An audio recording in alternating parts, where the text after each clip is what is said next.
bahkan akan datang saatnya bahwa setiap orang yang membunuh kamu akan menyangka bahwa ia berbuat bakti bagi Allah. Setiap orang yang mau menyakiti kita, membunuh kita hanya karena Yesus, dia berpikir dia sedang berbuat bakti bagi Allah. Lalu mereka akan berbuat demikian karena mereka tidak mengenal baik Bapa maupun aku. Ayat yang keempat A dikatakan, tetapi semuanya ini kukatakan kepadamu, supaya apabila datang saatnya kamu ingat bahwa aku telah mengatakannya kepadamu. Amin. Kita harus tekun apapun yang terjadi. Apapun yang terjadi dalam hidupku, tetap ku berkata, Tuhan Yesus baik. Ya, bisa nggak kita bilang begitu? Dan pulang dari ladang kita nyanyi, apapun yang terjadi di dalam hidupku terodan. Oh Tuhan hidup iba mana deh sih. Ya kan? Langsung datang misal tiba-tiba baru kita bilang Tuhan. Oh Tuhan kita risalah sih.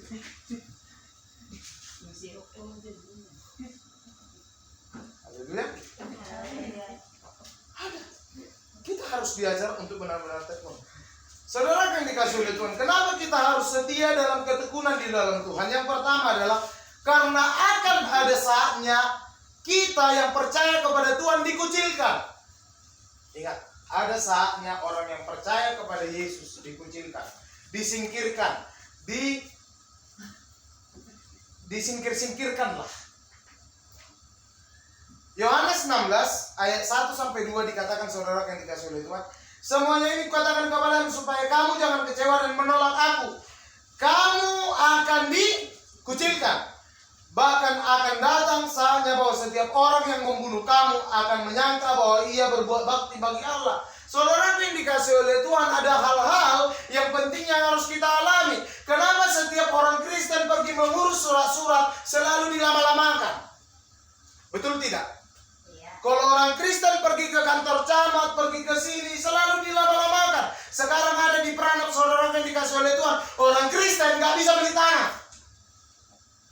Ada pengucilan terhadap orang Kristen. Dan itu yang harus kita alami. Menurut firman Tuhan, akan dikucilkan kamu. Amin. Jadi jangan merasa, aduh Tuhan, memang sakit sekali jadi orang Kristen. Tuhan tidak pernah janji bahwa jalan yang kita jalani itu rata. Tuhan juga nggak janji bahwa awan itu selalu cerah, enggak. Tapi Tuhan selalu berjanji, dia selalu menyertai dan memberkati kita. Amin. Dia sudah siapkan sesuatu yang lebih besar ketika kita setia. Haleluya. Saudara yang dikasih oleh Tuhan, dikatakan lagi, kamu akan dikucilkan dan akan datang saatnya bahwa setiap orang yang membunuh kamu akan menyangka bahwa ia berbuat bakti bagi Allah. Seberapa setia kamu kepada Tuhan, kamu akan benar-benar diuji. Makanya jangan setiap kali bernyanyi, saudara yang dikasih oleh Tuhan, ketika kita bernyanyi, ujilah aku Tuhan, cobalah aku Tuhan. Ketika diuji kita, ketika dicoba kita bagaimana? Tidak sanggup. Haleluya. Amin. Bagaimana? Apa yang kita lakukan? Apa yang kita alami? Itu adalah sesuatu yang benar-benar harus kita alami. Kalau kita tidak dikucilkan, kalau kita tidak setia kepada Tuhan dalam ketekunan, maka itu akan sia-sia. Maka kita pergi ke gereja akan sia-sia, maka kita posisi menyembah dan memuji Tuhan akan sia-sia. Kalau kita tidak setia dan tekun kepada Tuhan. Amin. Saya ingat saudara yang dikasih oleh Tuhan, firman Tuhan dalam kitab Injil dikatakan, Tuhan bagaimana cara aku harus ada seorang pengikut Tuhan berkata, Tuhan aku akan mengikut kau, tapi izinkan dulu aku sebentar pulang untuk menguburkan orang tua. Lalu apa kata Tuhan? Orang mati menguburkan orang mati. Mengikut Tuhan itu satu kali kesempatan. Amin. Harus tulus. Kalau mengikut Tuhan kau memikirkan hal-hal yang tidak baik, maka sia-sia. Firman Tuhan katakan ada seorang muda Tuhan, bagaimana caranya supaya aku masuk dalam kerajaan-Mu? supaya aku hidup dalam surga, kira-kira begitu. Lalu apa kata Tuhan? Hei anak muda, lakukan semua hukum Taurat. Sudah saya lakukan tuh. Saling mengasihi, tidak membunuh, tidak berzina, itu sudah saya lakukan. Supaya saya sempurna, apa yang harus saya lakukan? Dia bertanya tentang kesempurnaan. Lalu kata Yesus kepada dia, pulanglah, juallah semua harta bendamu dan berikanlah kepada orang yang membutuhkan. Apa yang dia lakukan oleh anak muda itu? Dia berbalik lalu dengan kecewa. Dia pergi. Kenapa saudara yang dikasih? Karena di dalam hatinya itu tidak memiliki ketekunan. Sehebat apapun kekecewaan yang kita alami, sebesar apapun berkat yang kita alami, kita tidak akan pernah merasakan kecewa. Ketika datang lalu pergi. Ada seorang anak Tuhan yang saya pernah dengar begini. Dia adalah seorang desainer yang luar biasa terkenal. Dia pernah bilang, ada pernah yang komen begini sama dia. Lai, kalau misalkan Tuhan izinkan Lai lagi jatuh miskin, apa yang Lai buat? Saya tidak masalah. Saya udah pernah tidur di emperan rumah orang. Saya udah pernah waktu malam tahun baru semua orang senang-senang, saya malah nyuci piring. Dan sekarang Tuhan angkat saya. Kalau Tuhan pun mau ambil, silahkan. Biasa ini. Ketekunan yang sangat luar biasa. Jalan-jalannya sekarang ke luar negeri, bahkan dia desainer luar biasa yang dari Indonesia. Orang Batak. Jarang-jarang orang Batak jadi desainer, tapi jadi berkat. Perkataan yang membangun dirinya. Ketika banyak orang yang mengucilkan dia, mengucilkan orang-orang Kristen, tetapi kita semakin tumbuh. Saudara kan dikasih oleh Tuhan. Saya pernah bercerita tentang pohon kurma. Pohon kurma ketika dia ditanam, dia harus ditanam dalam. Ketika dia mau ditanam, dia harus ditimpa pakai batu. Dia dipaksa untuk tumbuh kemana? Dia dipaksa untuk tumbuh ke bawah. Setelah dia tumbuh ke bawah, maka dia akan menunjukkan tunasnya untuk pergi bersiap naik ke atas. Kenapa begitu? Karena di timur tengah, tepatnya di tanah Arab sana, badai itu begitu kencang, maka semuanya pun bisa tersapu. Tapi hanya pohon korma yang berani berdiri di situ tegak tanpa goyah. Karena apa? Karena dia sudah memiliki pondasi yang kokoh. Firman Tuhan katakan, saudara yang dikasih oleh Tuhan, jangan bangun pondasimu di atas pasir, tapi di atas batu, supaya kokoh pondasimu. Ketika hujan berkat datang, pencobaan masalah datang, kau tidak kokoh. Ketika berkat datang dalam hidupmu, kau tidak terbuai oleh berkat itu. Ketika masalah datang kepada hidupmu, kau tidak pernah menyalahkan Tuhan atas masalah itu, tapi selalu minta sesuatu yang terbaik dari Tuhan. Amin. Amin. Amin. Amin. Saudara yang dikasih oleh Tuhan, Yohanes 9 ayat 22 juga dikatakan, saudara yang dikasih oleh Tuhan, orang tuanya berkata demikian karena mereka takut kepada orang-orang Yahudi, sebab orang-orang Yahudi itu telah sepakat bahwa setiap orang yang mengaku dia sebagai Mesias, yang mengaku Yesus sebagai Mesias, akan dikucilkan. Saya mau tanya dulu kepada jemaat Tuhan, Mesias itu adalah artinya sang penyelamat. Yang percaya Yesus adalah penyelamat hidupmu, coba angkat tangan. Ketika kau sudah mengangkat tangan, dan sekarang engkau sudah dikucilkan.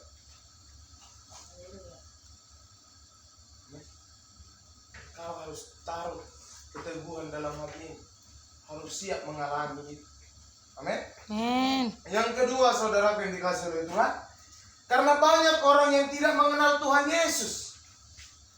Saya katakan tadi, kenapa kita harus setia dalam ketekunan dalam Tuhan? Karena banyak orang yang tidak kenal Tuhan Yesus. Biasanya pekerjaan orang yang tidak kenal dengan Tuhan Yesus adalah mempengaruhimu supaya kau tidak pergi ke gereja, supaya kau tidak pergi ibadah, untuk mempengaruhi utigom mahita bertiga-tiga, utigom mahita tuladan, utigom mahita di kode. Itu adalah orang-orang yang tidak mengenal Tuhan. Lebih enak di kode lain, minum teh manis sambil meniup kartu. Bodo di gereja, sudah boy mo orang iba, padita terus nauto, wala padita berapa kolekte, na musik. boleh disomar nasi bado, boleh orang monang talu indong se, ya kan? Haleluya. Haleluya. Haleluya. Amin.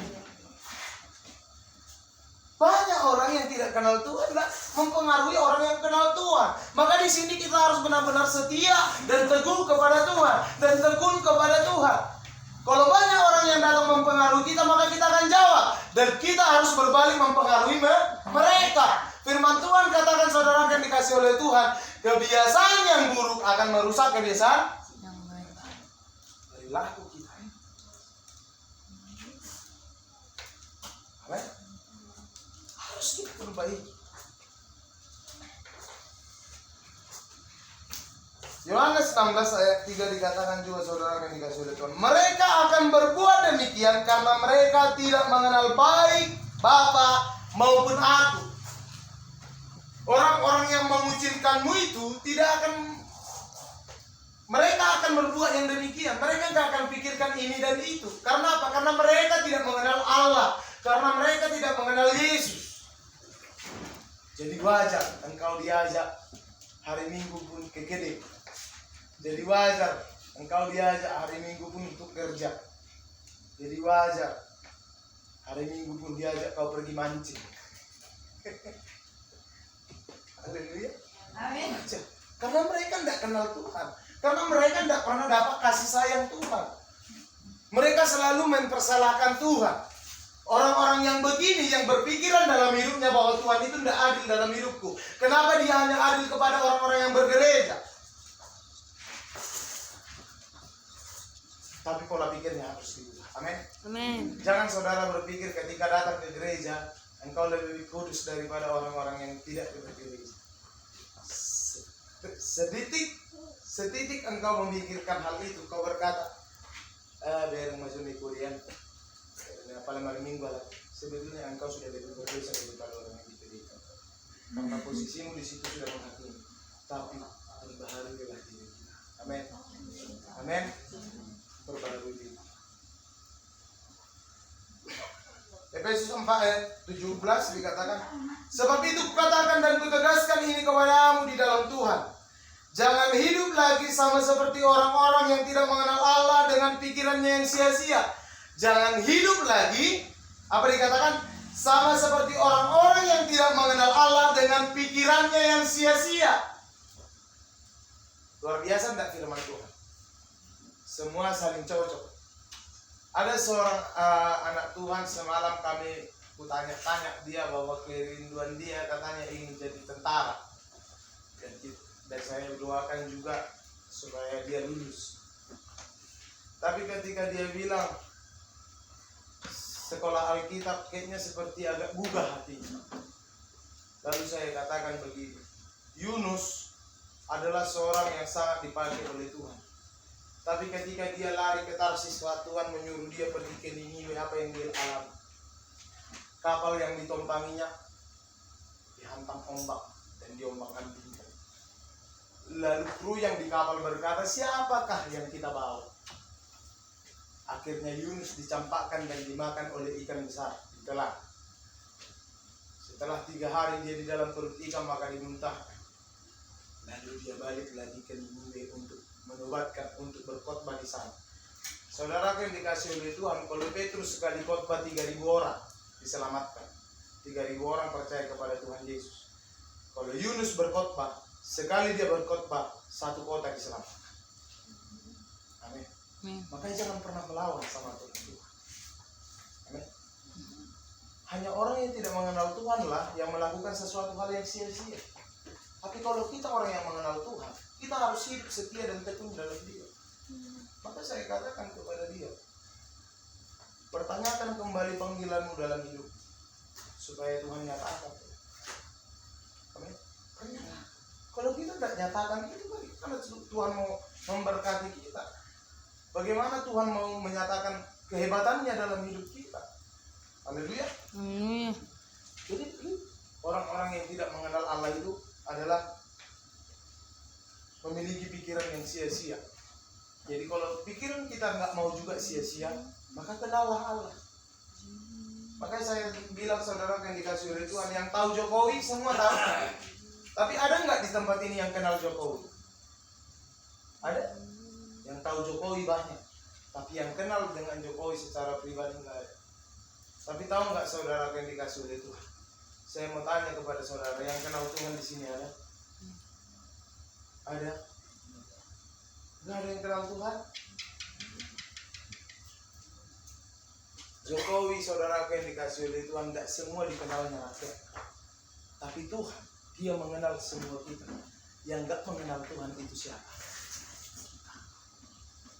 Maka dari situ kita harus belajar setia, kita beribadah kepada Tuhan, setia kepada Tuhan, bertekun kepada Tuhan, supaya kita mengenal Dia. Makanya ketika Dia bilang, hei kau siapa? Aku loh Tuhan, anakmu yang selalu menyembah. Oh masuk.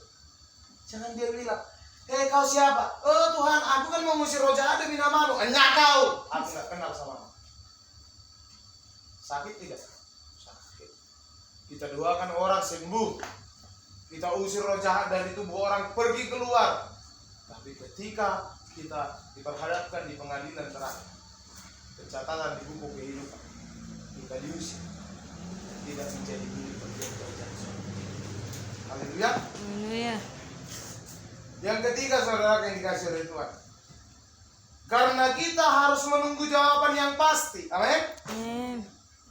Yohanes 16 ayat 4 dikatakan saudara yang dikasih oleh Tuhan 4a, tetapi semuanya ini katakan kepadamu, supaya apabila datang saatnya kamu ingat bahwa aku telah mengatakannya kepadamu. Ini adalah penantian yang pasti. Ketika Tuhan berkatakan engkau akan dikucilkan, tapi ada penghiburan di sini. Aku akan memberikan kepastian kepadamu. Aku akan datang, aku akan menjemput kau, aku akan memberikan kau mahkota kehidupan. Ada kekuatan yang pasti yang Tuhan berikan. Ketika engkau dikucilkan, ketika banyak orang yang menghindari engkau oleh karena namaku, tapi aku datang untuk membawa mahkota kehidupan bagimu dan duduk bersama-sama denganku di kerajaan surga. Amin. Itu adalah janji Tuhan bagi kita. Kalau kita tidak percaya janji Tuhan itu, maka apa yang terjadi? Maka kita bukan bagian dari kerajaan surga. Saudara yang dikasih oleh Tuhan, Hosea 6 ayat 3 juga dikatakan, marilah kita mengenal dan berusaha sungguh-sungguh mengenal Tuhan. Ia pasti muncul seperti fajar, ia akan datang kepada kita seperti hujan pada akhir musim yang mengairi bumi. Begitulah cara Tuhan datang. Intinya adalah apa? Kita harus belajar mengenal Tuhan. Amin. Amin. Kita harus belajar mengenal Tuhan. Samanya dengan halnya dengan pasangan kita. Saudara yang dikasih oleh Tuhan, waktu pertama kali saya bertemu dengan Ibu Gembala, itu saya dijumpakan oleh pendeta senior. Lalu ketika saya jumpa, kami malu-malu. Ketika kami sudah saling kenal, akhirnya ada rasa yang muncul. Ada rasa yang daripada Tuhan muncul. Akhirnya saya berdoa sama Tuhan, Tuhan, kalau dia jodohku, pertemukan kami. Ternyata dia juga berdoa. Akhirnya ketika kami berdoa, Tuhan mengontakkan cinta. Amin. Begitu juga kepada Tuhan. Kalau kita sudah kenal Tuhan, Tuhan, aku ingin selalu rindu denganmu.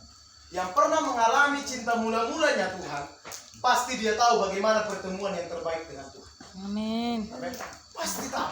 Karena luar biasa kalau kita sudah merasakan cinta mula-mula dari Tuhan itu, wah luar biasa. Menggebu-gebu hati kita, ingin selalu beribadah kepada Tuhan, ingin selalu menyembah Tuhan, ingin selalu menangis di kaki Tuhan, ingin selalu bercerita kepada Tuhan. Itulah cinta mula-mula apa? Penduduk Efesus. Mereka selalu lakukan segala sesuatu hal sampai kepuasan hati mereka kepada Tuhan itu tersampaikan. Cinta mula. Makanya dari sekarang saudara yang dikasih itu, munculkan lagi cinta mula-mula itu kepada Tuhan. Bagaimana caranya? Kau lihat pasanganmu, bagaimana caramu mencintai dia pada waktu pertama kali. Itu adalah cara pertama. Ketika kau lihat opung radut boru melihat opung radut doli dilihatnya, waktu pertama kali bertandang datang ke rumah, wah begitu ganteng, begitu cinta pertama kali, tatapan pertama yang datang. Akhirnya ketika bercerita kepada Tuhan, aku pun mengenal Tuhan begitu, bahkan lebih dari sini. Maka ketika hal itu tiba, apa yang terjadi? Kita merasakan kegerakan besar. Karena cinta yang luar biasa itu tidak akan pernah pudar. Amin. Itu kehebatan orang Kristen. Gak pernah pudar. Dia setia kepada pasangannya, apapun yang terjadi. Dia setia kepada pasangannya, dia tetap tekun kepada pasangannya. Kalau kepada pasangan saja kita bisa setia, kenapa kepada Tuhan kita bisa setia? Amin. Amin. Amin. Kalau kepada pasangan kita bisa setia, kenapa kepada Tuhan kita nggak bisa setia? Maka dari situ kita harus belajar setia kepada Tuhan. Apa pendeta yang kita dapatkan kalau kita setia dan tekun kepada Tuhan? Ada. Saya akan kasih tahu. Yang pertama, saudara yang dikasih oleh Tuhan. Apa yang kita dapatkan dari ketekunan, dari kesetiaan dan dalam ketekunan kita kepada Tuhan? Yang pertama adalah keselamatan. Itu yang kita dapatkan. Yang pertama adalah keselamatan. Kisah Para Rasul 4 ayat 12 dikatakan, dan keselamatan tidak ada di dalam siapapun juga selain di dalam Dia. Ingat, selain di dalam Yesus. Sebab di bawah kolong langit ini tidak ada nama lain yang diberikan kepada manusia yang olehnya kita dapat diselamatkan. Berarti hanya Yesus yang bisa menjamin kita masuk ke dalam kerajaan surga. Itu adalah imbalan ketika kita setia dan tekun kepada Tuhan. Amin. Ada kan? Ada kan imbalannya? Apakah cuma itu? Bukan cuma itu, saudara yang dikasih oleh Tuhan. Yang kedua adalah damai sejahtera. 2 Korintus 13 ayat 11 dikatakan, akhirnya saudara-saudaraku bersukacitalah, usahakanlah dirimu supaya sempurna, terimalah segala nasihatku, sehati sepikirlah kamu, dan hiduplah dalam damai sejahtera, maka Allah sumber kasih dan damai sejahtera akan menyertai kamu. Luar biasa tidak? Hanya dengan setia dan tekun kepada Tuhan kita damai sejahtera. Saya saudara yang dikasih oleh Tuhan, kalau menurut kekesalan hatiku, makanya orang tua ku bilang, kalau betul kau nggak pendeta, mungkin adikmu itu udah mati di tangan. Semalam saya sudah begitu emosi, karena 2 minggu sial nggak di rumah. Akhirnya itu yang membuat emosi mama naik, akhirnya gulanya naik. Lalu saya berkata, Tuhan, Engkau di dalamku dan aku di dalammu. Tetap berikan aku kekuatan untuk menguasai dia. Ketika dia datang, lalu saya diam. Terima kasih Tuhan. Ketika mama peluk dia, akhirnya mama semakin segar saya lihat. Berarti ada kuasa di dalam dia. Akhirnya sekarang dia udah pulang, puji Tuhan.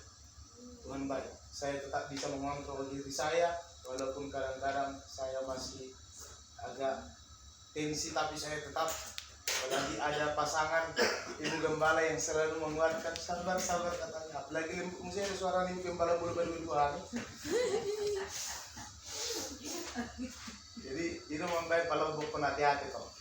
Haleluya. Yang ketiga adalah apa yang kita dapat? Yang ketiga bersukacita. Itu yang luar biasa. Selain daripada kita dapat keselamatan, kita dapat damai sejahtera, kita dapat lagi sukacita. Mazmur 32 ayat 10 sampai 11 dikatakan, banyak kesakitan diderita orang fasik, tetapi orang percaya kepada Tuhan dikelilinginya dengan kasih setianya. Bersukacitalah di dalam Tuhan dan bersorak-sorailah, hai orang-orang benar. Bersorak-sorailah, hai orang-orang jujur. Amin. Amin. Dikasih lagi kita keselamatan, dikasih lagi kita damai sejahtera, dikasih kita lagi sukacita. Kalau kita setia dan tekun. Amin. Amin. Dan yang terakhir, apa yang Tuhan kasih dalam hidup kita? Ini sekalian penutup.